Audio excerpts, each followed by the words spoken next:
Bird wasn't a plane, not even Superman. Good morning, everyone. I'm Erin Kennedy. And I'm Lionel Moist. The National Weather Service confirming it was a meteorite that flashed over the sky in the Midwest early this morning. Susanna Song joining us live from Chicago's museum campus with that story. Good morning, Susanna.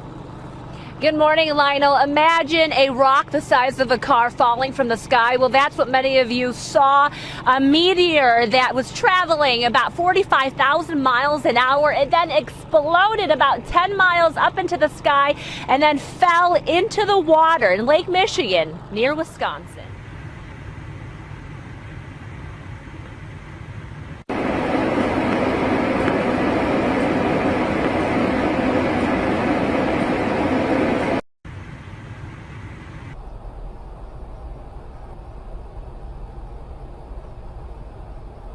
In a rare convergence of elements, a prenumbral lunar eclipse, a full snow moon, and a comet will all be on full display in most parts of the world. First up is the eclipse, which will present itself as a darkening of the moon as it passes through the weakest part of the Earth's shadow. Prime viewing is at 4:43 p.m. Pacific Time, and will dissipate until it completes. Comet 45P is next, and although it's been visible through telescopes for weeks now, it will be at its closest point the morning of February 11th. You won't be able to see it with the naked eye, but should see it in the constellation of Hercules through either binoculars or a telescope. A powerful earthquake in the southern Philippines has killed at least 6 people and injured nearly 100 others. The earthquake measured a magnitude 6.7, according to the Philippine Institute of Volcanology and Seismology. It shook the country's southern region late on Friday. The quake's epicenter was close to the city of Surigao at a relatively shallow depth of 11 kilometers. Hundreds of residents fled to safety as buildings were damaged and power supply was cut off. Officials say nearly 100 aftershocks have been felt. Schools have been used as evacuation centers for those affected.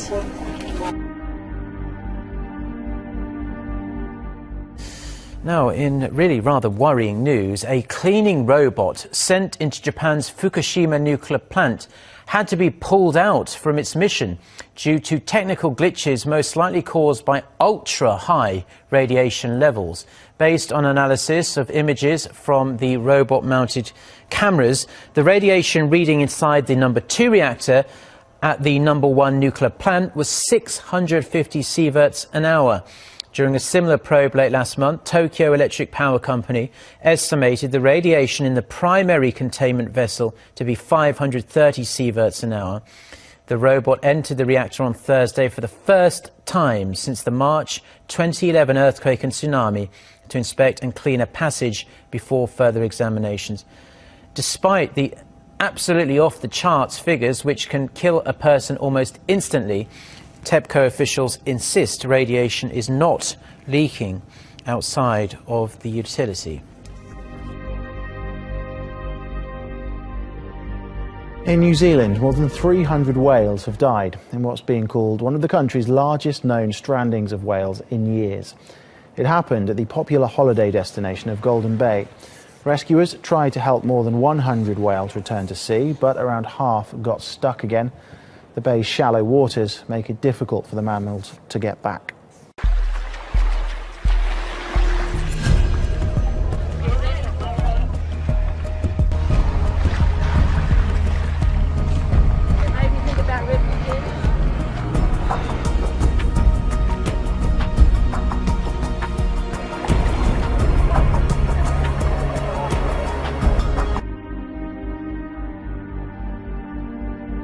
Next tonight here, the major concern near America's tallest dam, a giant hole in the spillway, is growing in size tonight. Here's ABC's Neil Karlinski. Tonight, officials in California have the nation's tallest dam under a microscope, worried about this massive hole that's formed nearby. The Oroville Dam holds water back from Lake Oroville, now at record levels and in danger of spilling over after a series of storms. The 200-foot-long, 30-foot-deep hole is enormous, dwarfing the engineers who climbed in for a look this week. It eroded through the concrete spillway used to release water and keep the lake from topping its banks. This is a big deal. We're very concerned that we manage this properly to protect the public down below. Here's the problem. If the spillway can't release enough water now, officials will have to try a never-before-used emergency spillway. We're monitoring 24/7. If any changes occur that could result in any kind of danger to the public, we will immediately notify the public. The Oroville Dam are expected to hit record levels. Right now, water continues to gush over this damaged spillway. Reporter Sean Bennett is in Butte County with more. What a difference a day makes. Yesterday, we could actually see where the erosion took place, and we could actually see the rest of the spillway. Today, you can't even see it. Now that water rushing right off to the right side of the spillway on top of the actual hillside and those rocks racing down into the river. Now, history will be made at Lake Oroville Dam this weekend, according to officials with the Department of Water Resources. The water level is expected to hit the 900-foot capacity in the early morning hours of either Saturday or Sunday. Now, the DWR officials say it will likely go over the emergency spillway, something that's never happened in the 48-year history of the dam. Now, back in 1997, the water came within a foot, but never actually went over the emergency spillway. DWR officials say crews are working to clear debris ahead of the water spilling over. Now, the hole in the spillway continues to grow. Engineers say they plan to continue using it to lower lake levels. Geographic data says California will have a mega flood about every 1 to 200 years. So we're overdue, long overdue. In the San Francisco Bay Area, there are over 350,000 people that live in the 100-year floodplain, and I'm sure the vast majority of them don't realize that they're living in an area that's at risk. Losses could be over $700 billion, leaving millions homeless. And it's not just rainfall. Coastal flooding could crumble the Bay Area's outdated levees, leaving safe travel and clean water a distant memory. The Pew Research Center says only a third of Americans say that being truly American means following the Christian faith. The Republicans were reported to say Christianity is essential to being truly American, while 29% of Democrats agreed. Could hypnosis settle your problem child? CBS 2's Suzanne Marquez shows us the trend some say may be going too far. Your eyes begin to get very tired. 10-year-old Eric Ferrer Alfaro is about to be hypnotized. And close your eyes when you're ready. He has ADHD and struggles with focusing in school. His mother doesn't want to medicate him, and so far, nothing else has worked. I'm hoping for the teacher to not call me anymore. Everybody calls me Hypno Mom. Hypnotherapist Lisa Mackenberg says she's hypnotized close to 1,000 children, including her own. I started hypnotizing the children at 7 months to sleep quickly, calmly, soundly, and deeply all through the night. She says that she's essentially teaching Eric to hypnotize himself. Breathe in the word focus. Exhale on the word powerful. When he needs to curb his impulses, all he needs to do is breathe in that power word, and it resets the neurons. I hope it'll help me because tomorrow I'll have a lot of division and a lot of tests on math. But not everyone agrees that hypnosis is the answer. It's a very risky thing to do. Psychologist Dr. Sanam Hafiz says putting kids in a trance is going too far. The idea is not to gain control of your child's mind, but it's to teach them what's right, what's appropriate, what's desirable, so they can then have control over their own mind. That show was so much fun. For 15-year-old Tyler Reed and his friend, 18-year-old Colin. I don't think so. The road to true self began with family. But the journey for these transgender teens also includes exploring medical options to transition. I really look forward to facial hair and my voice being lower. Like help close this gap between how I feel inside and how I look on the outside. And we have some questions. To do so, families work closely with gender therapists. You have to tell them what's going on in your head, and a lot of the time you don't even know. And doctors like Carol Malazzo, who was among the first in the Sacramento area to treat children diagnosed with gender dysphoria, born one sex but identifying as another. A person's gender identity is pretty much fixed by the time that they're 3 years of age, and there's no way that you can actually change them. The pediatrician recognized the need for trans youth more than a decade ago. And to date, she has cared for hundreds of young patients. California is a hotbed for one of the fastest growing crimes in the world, sex trafficking. It's the second largest underground economy in San Diego, pulling in profits of almost $900 million a year. It's a business so big that law enforcement is welcoming the help of private investigators who have one thing in common. They're all former special ops.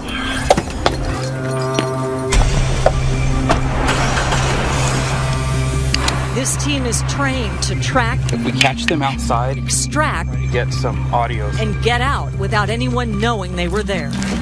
These are former Navy SEALs, cops, and British Special Forces, now working as private investigators to help rescue victims of sex trafficking. They're so well trained to blend in on surveillance because you know what they do when they're on the SEAL teams is they basically kidnap people. Joseph Travers, a former police officer, started Saved in America, bringing in men with special skills. Every night in San Diego County, there's an estimated 2,500 kids who are missing.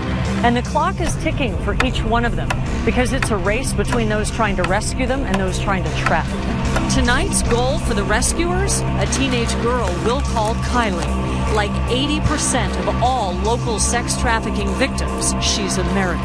Copy in position. Kylie is 15, a year younger than the average age of a girl caught up in trafficking. We think, from the intelligence we have, they're trying to take her south of the border. Intelligence taken from the web and revealing her possible whereabouts. Okay, guys, there's movement in the front window. Law enforcement called in. PD's been notified. The ghosts back out. 10-4 copy. And Kylie is rescued, one of 26 teenagers in 26 months saved by Saved in America. The humanitarian aid industry has a sexual assault problem and doesn't seem to be doing anything about it. Lots of industries have the same issue, but the humanitarian community doesn't seem to be recognizing it as much. The research says female aid workers are most frequently assaulted by male coworkers and superiors. It also says those assaults are underreported, and women who do report say they lose more respect than their assaulter. LGBTQ aid workers say they face threats and are harassed because of who they are. Most aid organizations don't have policies on how to respond to sexual assault or how to prevent it. That can mean a few things. Victim blaming can happen, there's not enough training and enforcement, or there's no clear way for survivors to document an assault. This once grand park, Pedion tu Arios, has become notorious for its night trade. Young male refugees gather in the shadows, selling sex and drugs. This man was in the Afghan police force. His two brothers sex. When did you decide that you would have to sell sex to survive? When I finish money, I try to find one job. For example, every day 10 euro if I can find. Never I do this, but a lot of time about this, before days I try to kill myself here inside this park. When I go, for example, I die. I swear I cry. During the day, it's a different scene. Refugees are sharing the park with Greeks, walking their dogs and jogging. Many Greeks have become used to seeing so many foreigners in the city. Ever since the refugee crisis started, people have done whatever they could to survive. And for some refugees, that means selling sex. What's different now is the number of people involved and the fact that it's becoming more organised. Violence has erupted on the edge of Paris and spread to at least 5 nearby towns amid a public outcry over the alleged rape of a young black man by police. Several nights of clashes have broken out after 4 police officers purportedly forced a 22-year-old man to the ground, beat him, and anally raped him with a baton at a housing estate in the northern Paris suburb of Aulnay-sous-Bois. The officers were suspended pending an inquiry into accusations that they used excessive force while arresting the young man during an identity check last week.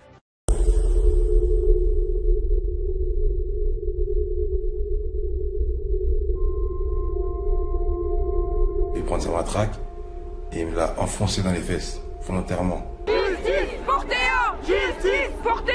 Justice pour Théo! Justice pour Théo!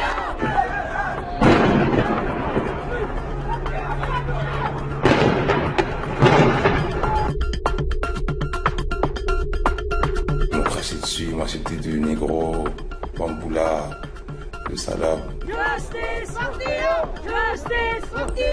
arrête de dire que nos enfants sont des voleurs, qu'on arrête de dire que nos enfants sont des dealers. Les policiers n'ont pas à faire leur propre justice.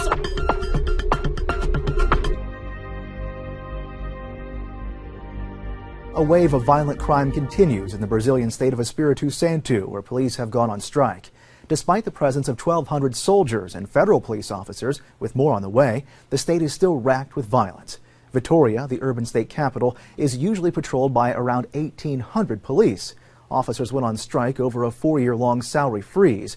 According to the police union, over 100 people have been reported killed since the strike began on February 4th, putting the daily murder rate 6 times higher than average. It is also estimated that businesses have lost almost $29 million since the strike began. Meanwhile, schools, businesses, and public transportation remain closed. Representatives of the police met with state officials on Wednesday and demanded that every officer's salary be doubled. A spike in murders in Brazil as soldiers patrol the streets in Espírito Santo state. More than 100 homicides reported in just 6 days after police walked off the job, demanding better pay. Schools and shops are now closed. Public transportation ground to a halt as the military tries to contain chaos. Some citizens are running scared. My father is coming to pick me up. I'm leaving. I won't stay here. Most of the violence is happening here in the state capital, Vitoria, a wealthy port city ringed with golden beaches. But normally crowded cafes are now empty, with visitors staying away amid security fears. There's been a drop in customers, and we've also seen problems with trying to leave certain areas. There are no buses, there's no security for getting home safely.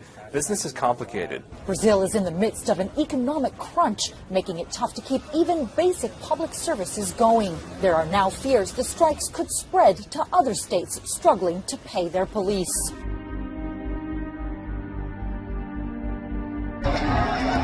A collapsing currency has led to economic anguish in Venezuela. Sky-high inflation has caused prices to double every 18 days, and citizens line up to exchange money that is almost useless. Inflation has totally ruined us. You'd think this cash is enough to do things, but it's not. It's worth nothing. These bills are devalued. In Venezuela, where an estimated 110,000 people in 2015 were living with HIV, a shortage of critical medicines, including life-saving anti-HIV drugs, threatens a country already in crisis. In June of 2016, a network of Venezuelans living with HIV sought urgent humanitarian aid from the Geneva-based Global Fund to Fight AIDS, Tuberculosis, and Malaria. The petition notes that in addition to a severe stockout of antiretroviral treatment, Venezuela lacks a necessary supply of condoms, HIV test kits, or basic supplies to diagnose and treat tuberculosis. The Global Fund leaders, who notably took 6 months to reply to the original urgent request for help, have responded that they have liaised with our partner network to see who might be in a position to help.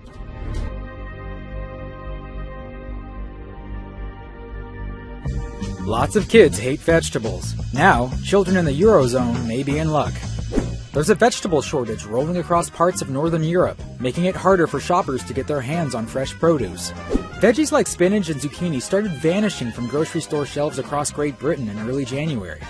4 of Britain's biggest grocery chains have even started to ration iceberg lettuce. Meanwhile, broccoli, cauliflower, eggplant, peppers, and cabbage are in short supply in Denmark, France, and the Netherlands. Bad weather in a corner of Spain that supplies much of Europe in the colder months is largely to blame for the shortage. In Germany, the price of fresh vegetables jumped more than 18% in December. The UK grocery chain Sainsbury's is charging around $1.75 for a head of lettuce, more than 3 times the price in UN Food and Agriculture Organization warned the country is facing a severe drought and with it rise in a food insecurity. The drought has affected 23 out of 47 countries, posing a major risk to people, livestock, and wildlife. Kenyan President Uhuru Kenyatta called on all stakeholders to support the government by upscaling drought mitigation programs. In drought-hit Guatemala, those taking a swing at farming are coming up empty. The little that grows here is simply not enough, and it's worrying World Food Program officials like Gustavo Alas. They have had losses from 80 to 85% of their basic grain, he says, which is the main crop here, so they do not have the necessary food in the season where they build up their stock. 3 consecutive years of El Niño-linked drought have exacerbated poverty and hunger in the country of 15 million. The World Food Program, or WFP, says the European Union will invest $4.2 million to support families most affected by droughts, including subsistence farmers like those here in Guatemala. The investment aims to improve land productivity and food security, though WFP recognizes despite the intervention, 5 to 10% of farmers and their families will resort to immigration. In this remote village, images of dusty paddocks and flies buzzing over carcasses. And not far from here, a herder is watering his animals, trying to salvage what remains of his herd.